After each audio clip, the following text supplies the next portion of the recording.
Once upon a time, before I met her, I was a beast. I was cursed with a curse that left me confined to this hideous form, this terrifying countenance. It consumed my innocence so much so that pure love was the only fairy tale I could ever remember.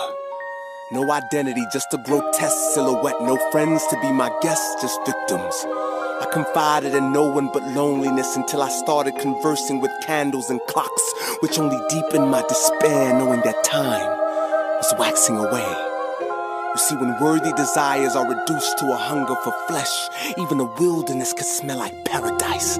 Cause what some called dates, I called hunting for prey. I even had damsels flashing me with their voluptuous compromises. Fulfilling my National Geographic fantasies, I always wanted a girl gone wild. So what on earth would cause a gorgeous matador to unravel her rose-colored heart and wave it so virtuously in my face when she knew I was on that bull who gave her the audacity to trespass into the haunted castle of my mind? And whose silly idea was it to convince this ravishing beauty to lavishly love an atrocious animal?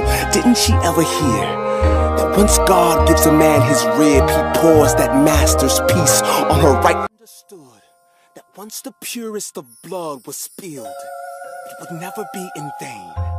So no matter who finds Christ, the truest love, they will never be the same again.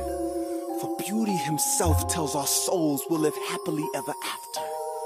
But to the beast we call sin, he will say, the end.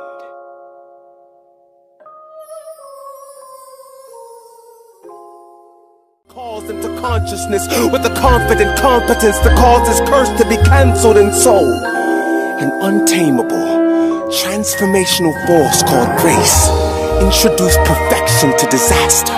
Though we were unworthy to cross his path, through the cross's path, heathens have made contact with matchless beauty. His mercy was laid so heavily upon us, it suffocated the groanings of our guilt and the cries of our judgment. He reached past the depths of death through the chambers of darkness and pulled us out of the lost and found. We were lost and found by he whose presence makes wimps of our savage facades with a passion so intimidating. He just loves and loves the hell out of us, because he understood that once the purest of blood was spilled, it would never be in vain. So no matter who finds Christ, the truest love, they will never be the same again. For beauty himself tells our souls will live happily ever after. But to the beast we call sin, he will say, the end.